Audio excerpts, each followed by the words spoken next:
Welcome to Books and Music Review. My name is Gerard Perry, and today we'll be talking about a subject that's fascinated me since about the age of 12 or 13, which is football. That was the age where I started to get interested in watching sports generally, and football specifically.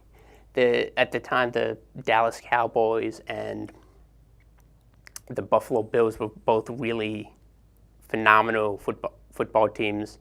The Bills had won 4 consecutive AFC championships, and they were in the Super Bowl four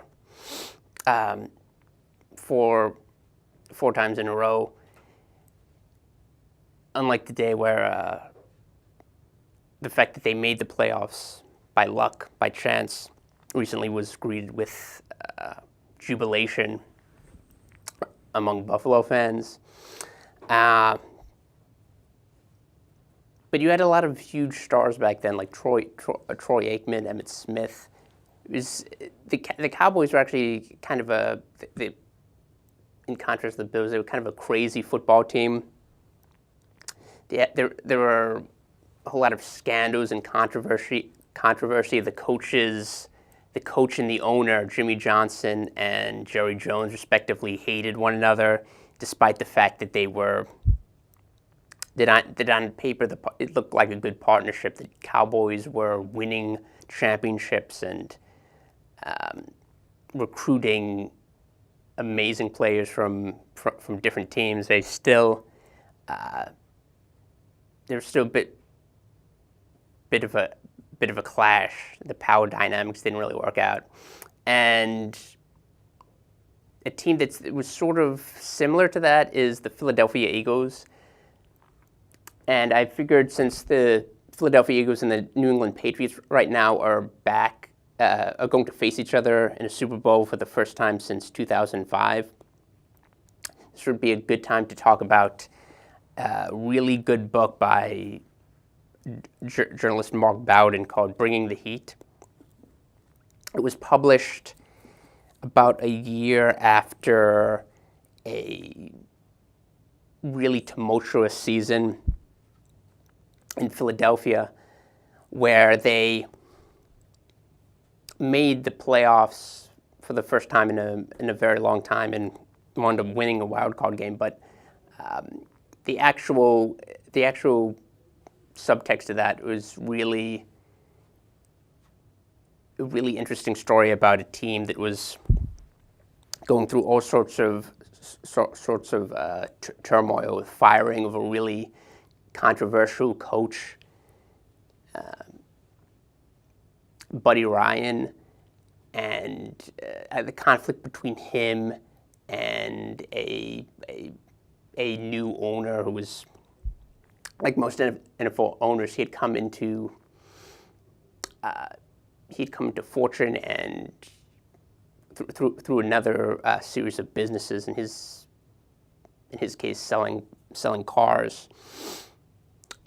And there was a huge clash between this very voluble character, Buddy Ryan, a big, brash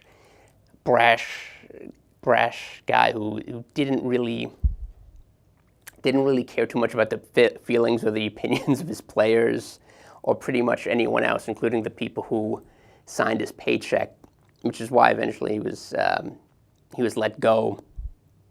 And this book describes the internal dynamics of that team, including the relationship between the coach and the player, the coach and the players, the coach and the owner, and it describes it in a really interesting way, because he gives little profiles in each chapter of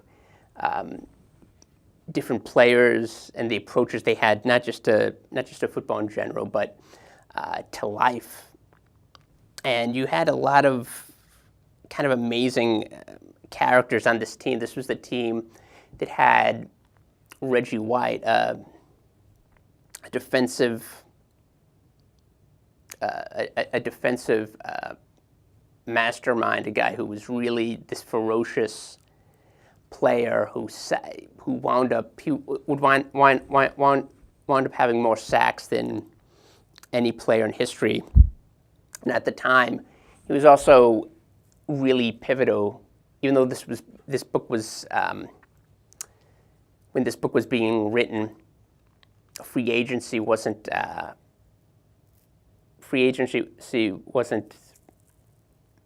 as big as it is now. In fact, it wasn't really a concept where players could go from team to team and demand their price depending on how good they were. Instead of just waiting for an owner to get displeased and send them off to Siberia. And Reggie White was sort of the pioneer in this field. He was kind of like the Curtis Flood of football, whereas Curtis Flood opened up Major League Baseball so that players could choose where they would want to play and could determine their salary. Reggie White did the same thing for football, and he was also a really interesting guy in the sense that he was this ferocious football player who would just go after the quarterback and try to annihilate the offensive line of the opposing team. But at the same time, he was one of the most gentle, kind of soft-spoken, nice human beings, which had a lot to do with his faith. They called him, I think in the book, they call him Reverend Reggie, because he would go around to the other teammates who were sort of caught up in the lifestyle of being a newly rich professional athlete, and tried to steer them and guide them into doing good, giving money to charity and trying to use the opportunity they'd been given to help other people. And Reggie White is one of the players profiled, but not the only one. A kind of a linchpin of this season was Jerome Brown, because in between, as he was writing this book, Jerome Brown died in a horrific car accident, and he was sort of the glue that held. He was also a defensive player, and he was sort of the glue that held the team together.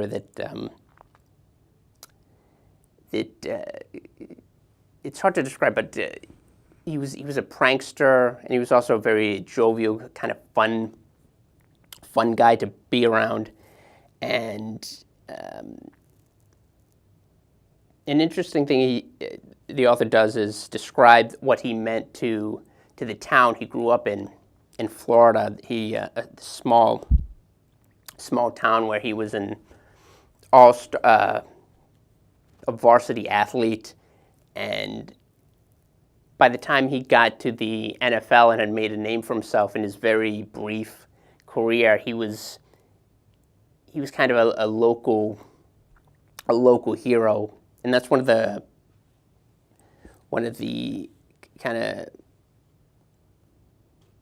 of touching moments in the book, where he goes back to him and his teammates go back to the town when they're in Florida practicing before the season, and virtually everyone in the town knows him. He's a local legend, and a lot of the players on these teams are like that. They came from these small, rural southern towns, and where there wasn't that many there wasn't that much else to do other than, you know, try to establish your bona fides as a great football player or basketball player or athlete, and kind of capitalize on that once you went out into the world. In contrast, there's another player who was the center of the team in terms of their offense and their chances at success, who was Randall Cunningham. Randall Cunningham, and Mark Bowden does a great job of describing how remarkable he was in terms of being this unique athlete who could run. And at the time, he had the most rushing yards of any quarterback since Fran Tarkenton. And he was even more amazing than Tarkenton in the sense that he wasn't just a good scrambler or a good runner, but he could do things on the field with his body that had never been seen on a football field. In fact, they called him Plastic Man because he was so flexible, and the way he could get out of situations that were impossible for normal kind of less flexible quarterbacks who would just stand in the pocket and throw. And he was sort of a pioneer in the sense that he was really the first superstar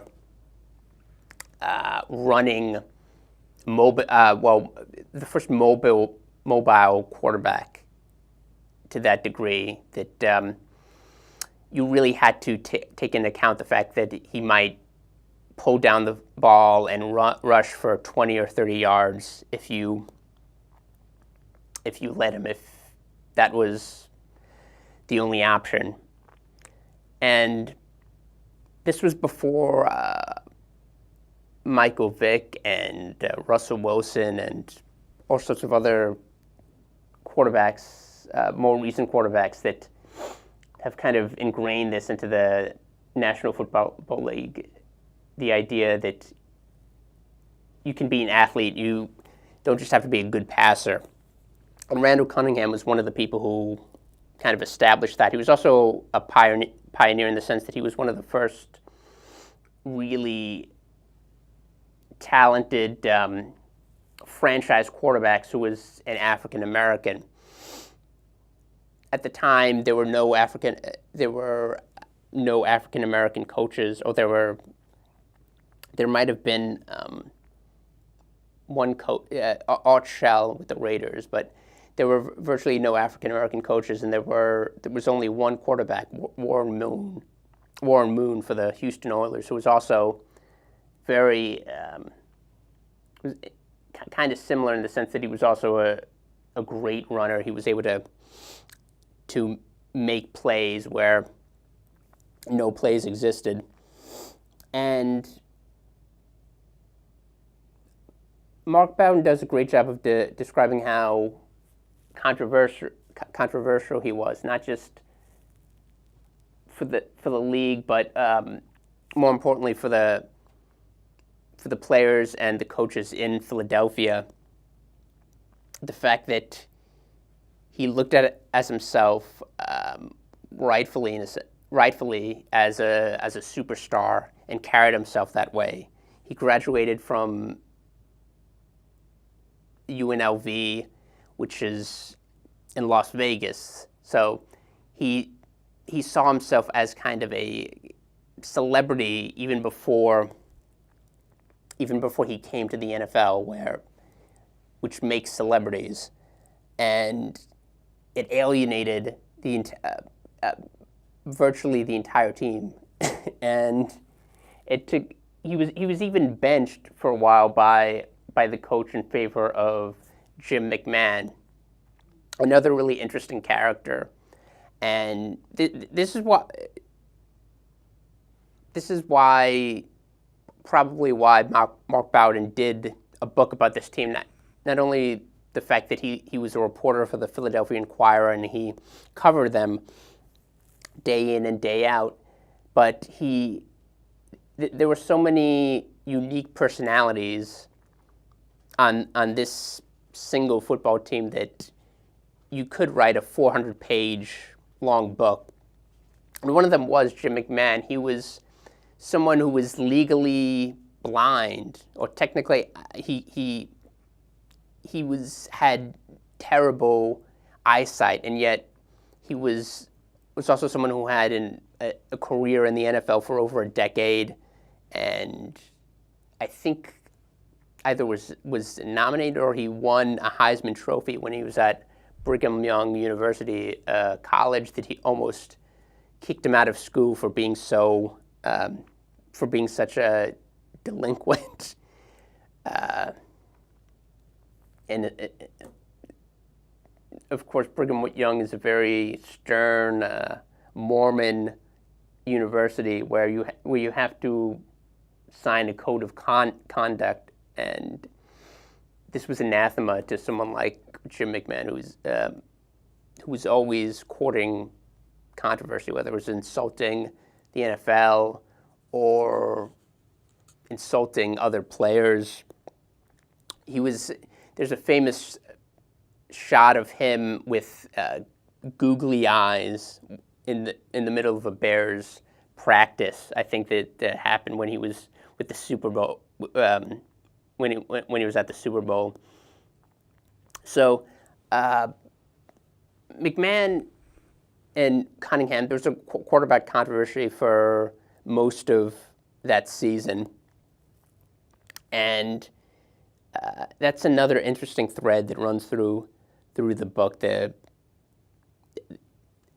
This idea of who should be leading this team,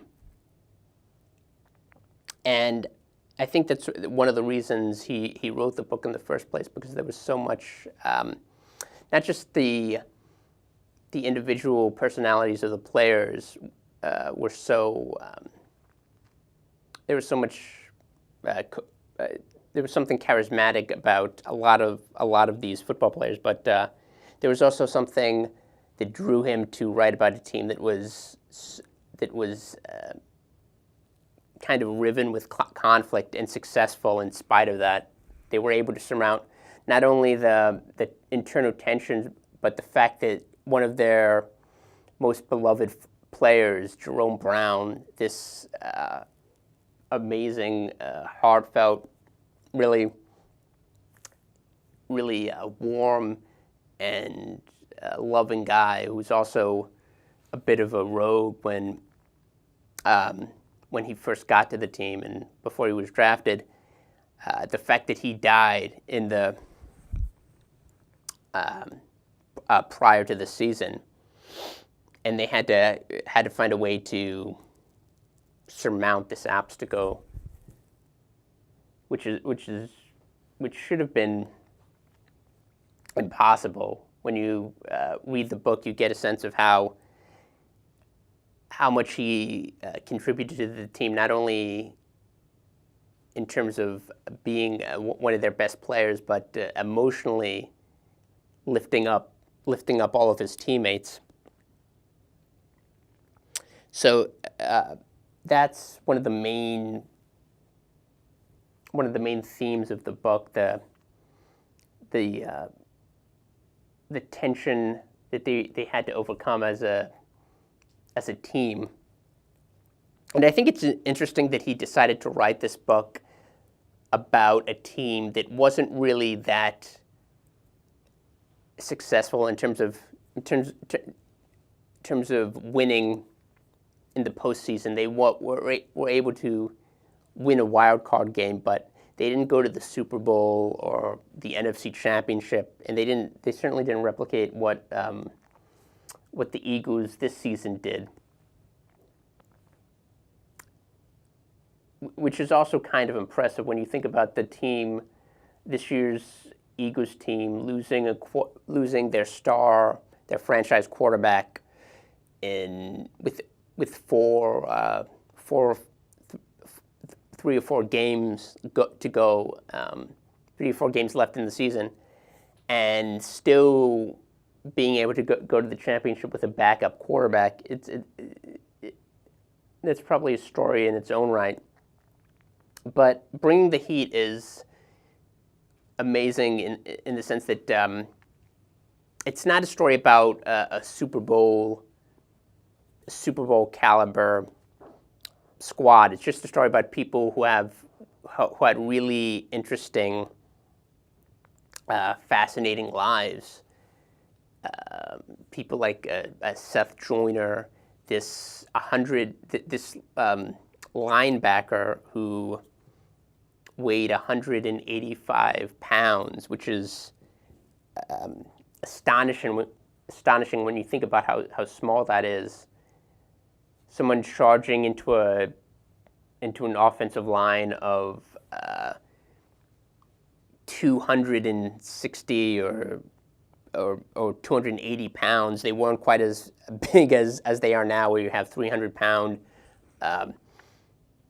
behemoths of muscle protecting the quarterback, but still someone who was kind of like a better version of Rudy from Rudy Rudiger from the Disney film in terms of size. Someone that small was able to become a star linebacker is kind of impressive. And there are people like that throughout the whole team. In fact, one of the other players on the defensive side was Mike Golick, who went on to become a successful talk show host, but at the time was basically a journeyman player who would be substituted in on defense when on third downs. And there are tons of stories like that throughout the book. One of the things I like is the titles of each chapter. If you go to the table of contents, the chapter on Randall Cunningham is called Rando Agonistes, parentheses, the end of the world, which is kind of fitting when you think about how when you think about the personal story of Randall Cunningham. It does have this sort of mythos that's great for a dramatic retelling of his life. This super athletic player who was also, like Reggie White, was drawn to religion, but the way it's described in the book, he was befriended by a friend who told him about the city of God. The streets are paved with gold, and he said, "Wow, that sounds pretty good." I'm paraphrasing, but he was attracted to the imagery, like the glitzy, like the glamorous imagery, and there are a lot of similar stories about that, about players, well, not just players, but players and coaches on the Eagles squad, which he does a great job of rendering in these very poetic, kind of visually arresting ways. And he also, for those of you who are not that into football, he's also written a lot of bestsellers having to do with warfare, national security. You may have heard of Black Hawk Down, which is a book about a squad of American Rangers who were airlifted into Mogadishu as part of a mission to capture a Somali warlord called Mohammed Farah Adid. And of course, for people who have seen the movie or read the book, they know that the mission was botched. They had to be rescued by another unit, which turned into a 2 or 2 day long battle through the streets of Mogadishu, where more than 500 people were killed, and almost all of the Rangers were injured in some way, and you had 19 American troops killed, and it turned into a controversy, a political controversy, this botched mission. And Mark Bowden kind of did kind of looked at it in depth and explained how the heroism of the troops and what they managed to how they managed to survive inside of an entire city that was bent on destroying them. And that's what Black Hawk Down is about, and it's definitely worth reading if you have the chance. He also wrote a book before that called Killing Pablo, which was about the chasing Pablo Escobar, the biggest Colombian drug dealer from the town of Medellin, which became notorious for exporting drugs. And he wrote a book. The book itself is an examination of how the DEA was able to locate one of the world's most notorious drug traffickers, who essentially had the entire Colombian political class in his underneath his thumb, who was able to nearly bring down the Colombian government through a combination of terror and threats and bribery, and becoming a folk hero to some, and to most people a menace who was assassinating political leaders and threatening to destroy the entire country if it cooperated with the United States in his extradition. And that's one of the themes running through Mark Bowden's work. Even though he started out as a sports reporter, he branched out into covering everything under the globe, but particularly the military and the international affairs. And all of the books have, just like this book, they have a focus on individual lives and personalities, which is why I think he's his books are so captivating. I would definitely recommend picking up one of them if you have the chance. I'm not sure if this might be out of print, but definitely. And if you're a fan of football, watch the Super Bowl in I think 2 weeks, and we can talk about it sometime in the future. Thank you. See you next time.